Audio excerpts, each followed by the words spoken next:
Hello students, welcome to this video module. This is regarding the program Bachelor of Arts SYBA, Subject Psychology, Semester 3, Course Code PSC 103, Course Title Social Psychology 1.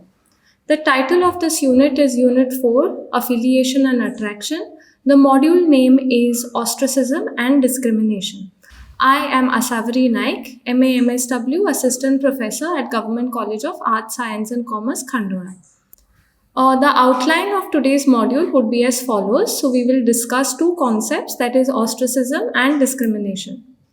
At the end of this video module, students should be able to develop knowledge of social psychological perspective on ostracism and discrimination, realize the detrimental effects of ostracism and discrimination for individuals, and apply social psychological principles to reduce ostracism and discrimination.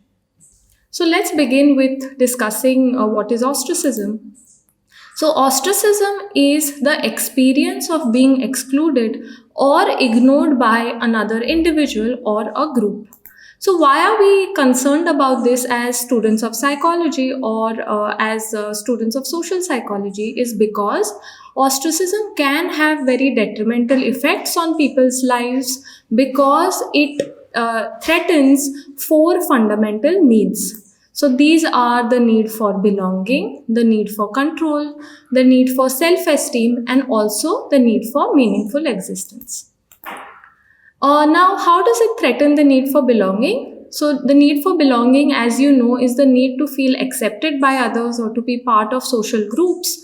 And it threatens this because it severs or it disconnects us from others or from social situations and thus dividing us from the rest of the group. It threatens our sense of control. So as you know, sense of control is a feeling or a belief that you have a control on what happens in your life. So it threatens this because when being ostracized, no matter how much you may try to, involve yourself in social situation or involve yourself with others, you are sort of cut out from it. Now your self-esteem is threatened. Self-esteem is the overall opinion about your abilities or strengths because being ignored makes us believe that we are not liked or valued by others, which makes us feel bad about ourselves. It also threatens the need for meaningful existence. So meaningful existence is, a perception that your life has hopefulness, it has meaning, it has optimism, because as I said, ostracism sort of excludes you from everything, from others and from activities that perhaps you find meaning in life with. So it can have incredibly powerful effects on us regardless of who is doing the ostracizing. So it doesn't really matter which group is ostracizing you. By itself, it will have detrimental effects. Although ostracism and the concept of social exclusion are similar, we need to understand them as distinct concepts because social exclusion generally consists of a lack of denial of resources, rights, goods, and services that limits participation in relationships and in economic, social, cultural, or political activities, which are generally available to the majority of the people in the society. And ostracism generally requires ignoring or lack of attention. So these two concepts are very important, that ostracism has ignoring or lack of attention in addition to social exclusion. Ostracism can also be differentiated from overt acts of rejection or bullying because rather than combining acts of exclusion with verbal or physical abuse, ostracism basically involves giving no or very little attention to individuals or groups.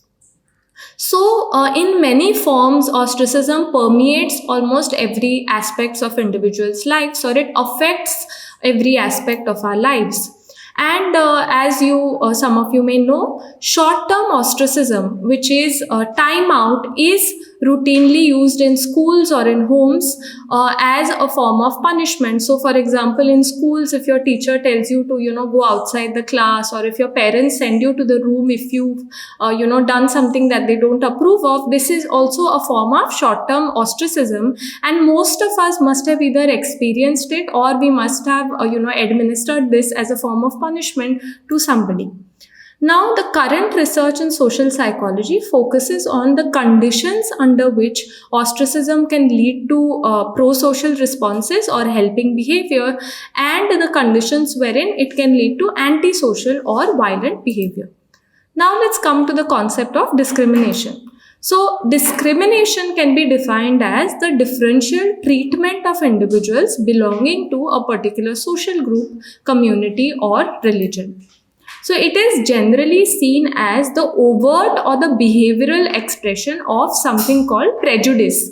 Okay, so it is the action part of prejudice, and prejudice, as we know, is an attitude that predisposes a person to think, perceive, feel, or act in a favorable or unfavorable way towards a group or its individual members. And generally, when we talk of prejudice, it is an unfavorable or it is a negative way of thinking about a particular group or members of a group.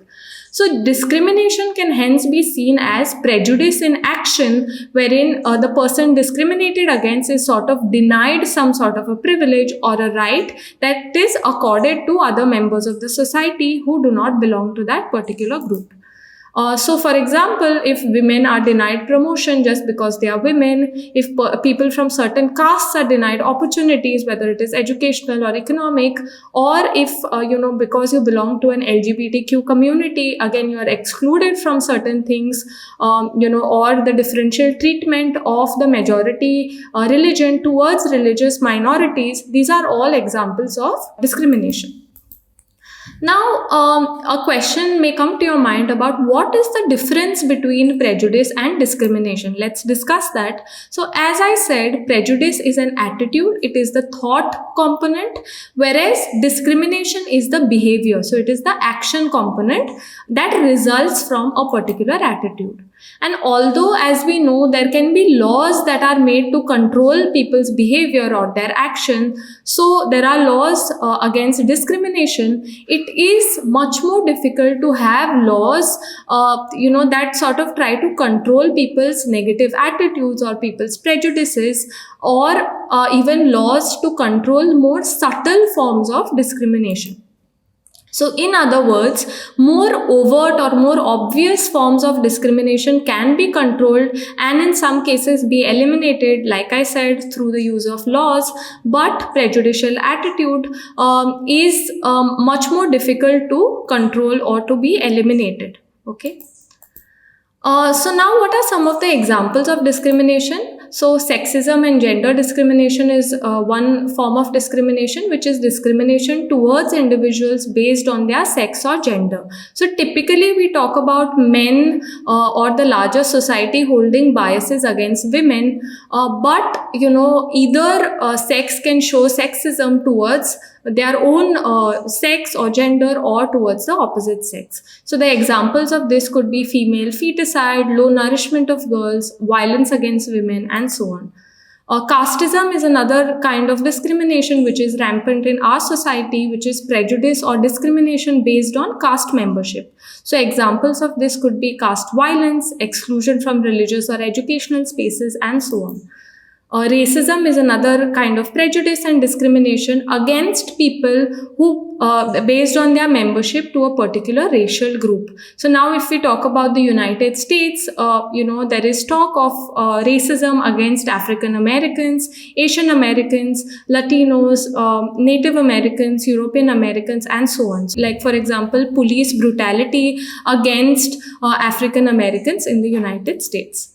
Ageism is another kind of discrimination, which is prejudice or discrimination towards individual solely based on their age. Typically, when we talk of ageism, we talk about discrimination against older adults. However, ageism can be also with younger adults. And an example could be, suppose, your hiring policies are biased against older individuals. This could be a form of ageism. Homophobia is another kind of discrimination, which is discrimination and prejudice against people based on their sexual orientation. Now, again, this is against people who do not adhere to or do not conform to heteronormative behavior. Now, let's think about why is it that prejudice and discrimination happens in our society. Okay, so according to social psychological theories such as the social identity theory, prejudice and discrimination is derived from our tendency to divide the entire world into us versus them. So suppose you see yourself as a Goan, you may see you may divide people into Goans versus non-Goans, for example. And we also have a general tendency to view our own group to be more favorable than others.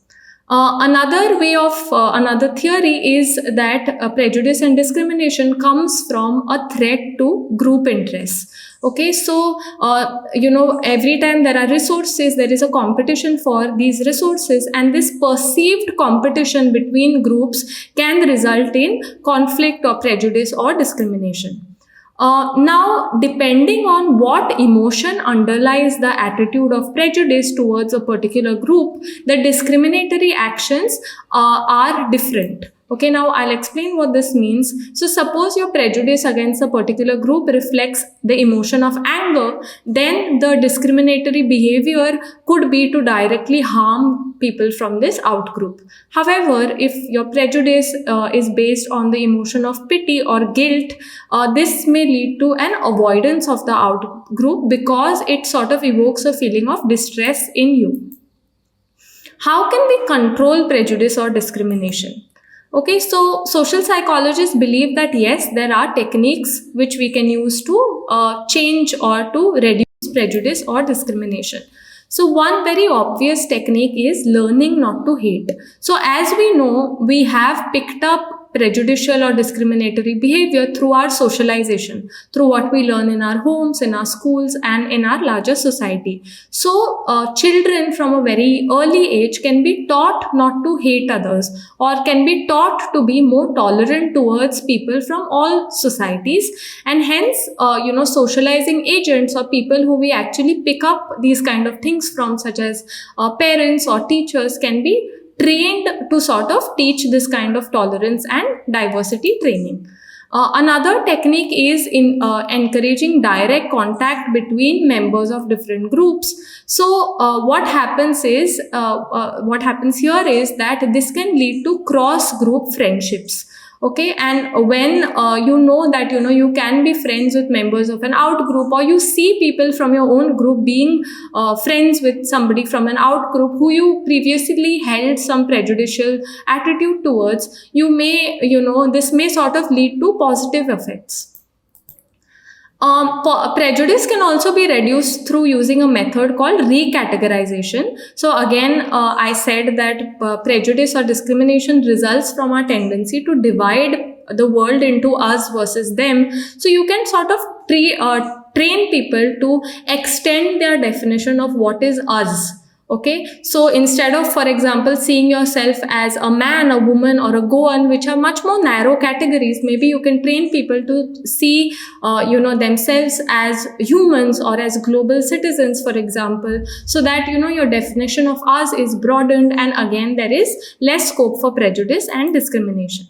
Another way is through evocation of cognitive dissonance. So as I said, most of us like to believe that we do not treat others in a discriminatory manner. So when you make people aware that their actions and their beliefs about themselves are not aligned, this can lead to a feeling of unease or discomfort, which is called cognitive dissonance. And this can lead to a feeling of guilt. Okay, so when you make people in a society aware, this feeling of collective guilt can be used to sort of reduce the prejudice that they have, or to reduce the discriminatory behavior. Another way is social influence. So if we are convinced that the prejudicial views that we hold are not in line to those of other people, especially other people who we admire and respect, we are more likely to change our prejudicial views. So we are at the end of this video module. Let's summarize what we have gone through today. So we looked at what is ostracism, which is the experience of being excluded or ignored by another individual or a group. And we also looked at discrimination, which is the differential treatment of individuals belonging to a particular social group, community, or a religion. These are the references that I've used for this module. Thank you.